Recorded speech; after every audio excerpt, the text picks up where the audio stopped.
30,000 নাগরিকদের পাসপোর্ট জিম্মি করে রেখেছে। শ্রম বাজার, অবৈধ পথে অভিবাসন, শ্রম ভিসা কেনা বেচা সহ দুর্নীতির কারণে 2012 থেকে 2020 সাল পর্যন্ত টানা 8 বছর বাংলাদেশি কর্মী নিয়োগ প্রক্রিয়া বন্ধ রাখে ইতালি সরকার। 2021 সালে পুরোদমে আবারও চালু হয় শ্রম বাজারটি। জনশক্তি কর্মসংস্থান কিছুদিন থেকে দেখতেছি যে বাংলাদেশে ইটালির এমবেসি বাংলাদেশের নাগরিক প্রায় 20 থেকে 25 জিম্মি করে রেখেছে। এই জন্য বলতেছি যে যখন একটা পাসপোর্ট অন্য কোনো দেশের এমবেসিতে জমা হয় তখন এদের সিস্টেমেটিক্যালি একটা সিস্টেম থাকে, যে সিস্টেমটা হলো আপনার যখন এমবেসিতে পাসপোর্টটা জমা দেওয়ার যে রিসিটটা থাকে, ওই রিসিটে আসলে লেখা থাকে যে এই পাসপোর্টটা এতদিনের ভিতরে হ্যান্ড ওভার করা হবে। একটা দেশের, একটা সার্বভৌম রাষ্ট্রের, একটা জনগণের পাসপোর্ট যে কেউ অন্য কোনো দেশের এমবেসি হোক বা যে কোনো পার্সনই আপনার জিম্মি করে রাখতে পারে না। এটা আসলে মানবতা বিরোধী, এটা আসলে সংবিধান বিরোধী, এটা সংবিধান পরিপন্থী। তো দেখছিলাম বিষয়টা বারবার অনেক সামনে আসতেছিল। তো দেখছিলাম যে বাংলাদেশের প্রায় 25,000 লোকদের পাসপোর্ট এমবেসিতে 8 থেকে 9 মাস, এমনকি 1 বছর, এমনকি 18 মাস হয়ে গেছে আটকা পড়ে আছে। এর 70% লোক প্রবাসী, যারা আসলে রেমিটেন্স যোদ্ধা, যাদের অর্থনৈতিক প্রবৃদ্ধি, যেটা অর্থনৈতিক চাকা বলি আমরা, বাংলাদেশের অর্থনৈতিক চাকা ঘুরাতে যাদের অবদান অনস্বীকার্য। 70% এই রেমিটেন্স যোদ্ধারাই বাংলাদেশের অর্থনীতিতে কন্ট্রিবিউট করে। সেই 70% লোকদেরই পাসপোর্ট ইটালি এমবেসিতে আটকানো।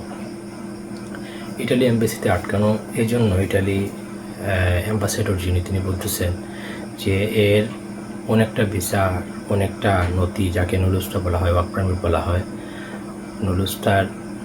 অনেকটা নুলুস্তা ফেক। মানলাম অনেকটা নুলুস্তা ফেক।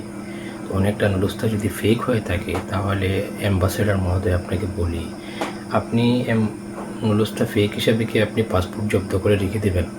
এটা কি আপনাদের সংবিধান কি এটা সাপোর্ট করে, বা আমাদের বাংলাদেশের সংবিধান কি এটা সাপোর্ট করে না? 20,000 বা 25,000 পাসপোর্ট যে আপনারা আটকে রাখছেন, এর মধ্যে মিনিমাম 15,000ই আপনার প্রবাসী, যারা মিডিল ইস্ট, দুবাই, কাতার, কুয়েত বা মালয়েশিয়া থেকে এসেছে। তারা পাসপোর্ট জমা দিচ্ছে, তাদের পাসপোর্টও আটকানো।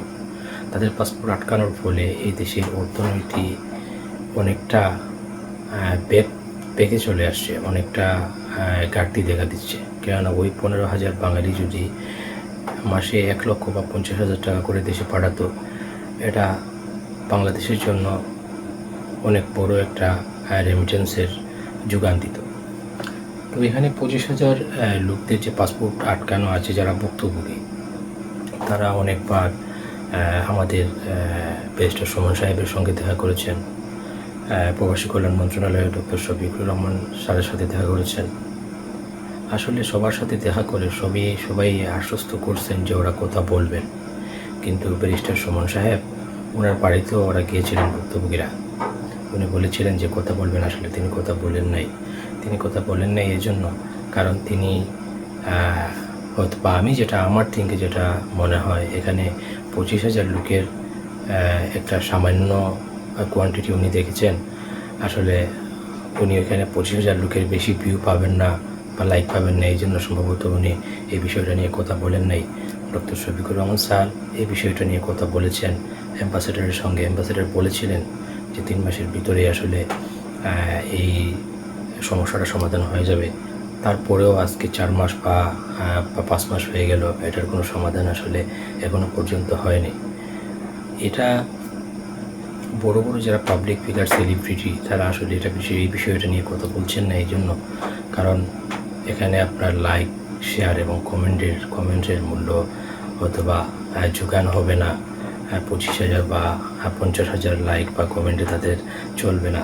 তারা সামান্য একটা বিষয়, যে বিষয়টা আসলে যখন যে কোনো বিষয়টা ভাইরাল হয়ে যায়, লাখ লাখ মানুষ ওইটা নিয়ে কথা বলে, তখন ওই বিষয়টা যতই সামান্য হোক না কেন এই বিষয়টা নিয়ে ওরা পাবলিক ফিগাররা কথা বলে, কারণ এখানে অনেক বেশি লাইকের আর শেয়ারের বাণিজ্য করা যায়।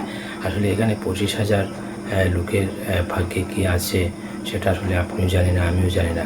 হয়তো আমরা বিশ্বাস করি যদি এই বিষয়টা নিয়ে বাংলাদেশের উচ্চপদস্থ কোনো কর্মকর্তা বা কর্মচারী, উচ্চপদস্থ কোনো মন্ত্রী বা প্রধানমন্ত্রী যদি এই বিষয়টা দেখতেন তাহলে হয়তো বা তাদের লাইফটা চেঞ্জ হয়ে যেত। আমি যেটা বিশ্বাস করি, আমি বিশ্বাস করি এইটা মাননীয় প্রধানমন্ত্রী দেশরত্ন শেখ হাসিনা আসলে প্রবাসীদের নিয়ে অনেক চিন্তা করেন।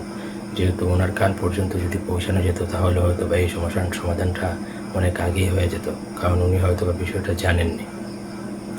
সো এখানে আসলে অনেক বিষয় আমার পরিচিত অনেকেই আপনার মধ্যপ্রাচ্য থেকে আসছে। আমার পরিচিত আমি অনেককেই দেখেছি যারা এসে আসলে অনেক সমস্যায় পড়ে গেছে। এখানে তারা লাখ টাকা আরও বেশি ইনকাম করতো।